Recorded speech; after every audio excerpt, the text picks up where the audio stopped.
Welcome, all you aspiring detectives out there, to Deduction Minute, the show where we go over a very specific topic in deduction in 60 seconds, give or take.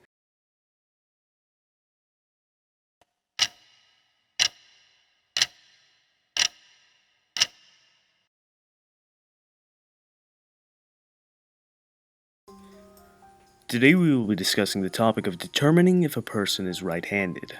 However, if that is the way you phrase it in your head, that is your first mistake. By stating it like that, you already put yourself in the position of being prone to a bias. With that out of the way, there are certain key factors in determining a person's dominant hand. Of course, statistically speaking, approximately 70% of people are right-handed.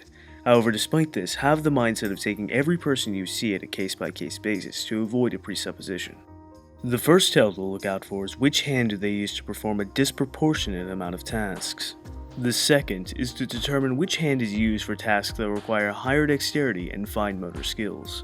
If both hands are simultaneously performing tasks, whichever is performing the more difficult task is likely the more dominant. Furthermore, if the hands are cooperatively performing a task, the non-dominant hand will likely be seen in a supporting role, leaving the more difficult part of the task to the dominant hand. Look for a watch as well. Typically, watches are worn on the non-dominant wrist, however, it should be noted that some people are either ignorant of this or choose to wear their watch on their dominant hand anyway. On a closing note, it is a myth that the hand that clasps on top is the dominant. I am a living testament to the contrary. In fact, surveys indicate that there is a near 50-50 split between those that favor their right hand to fall on top of their left and those of the opposite inclination, and thus is not a reliable tell to determine dominant hand.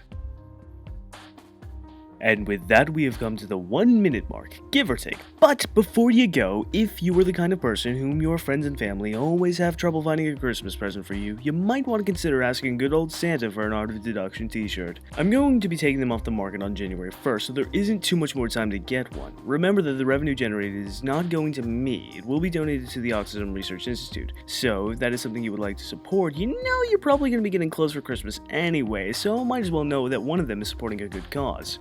Also, on another note, I want to start taking this channel in a more practical direction, and I would like to hear your thoughts on this matter.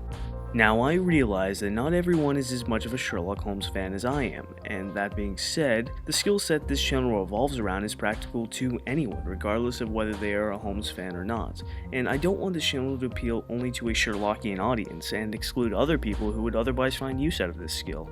So, while I'll probably still make the occasional reference to Holmes and whatnot, I'm going to try and tone it back. I want to start making videos about the more practical uses for this skill, such as how to increase your probability of landing a job interview, and other things revolving around being a better judge of character and whatnot, but I'd love to hear your thoughts. Where do you think this channel should go?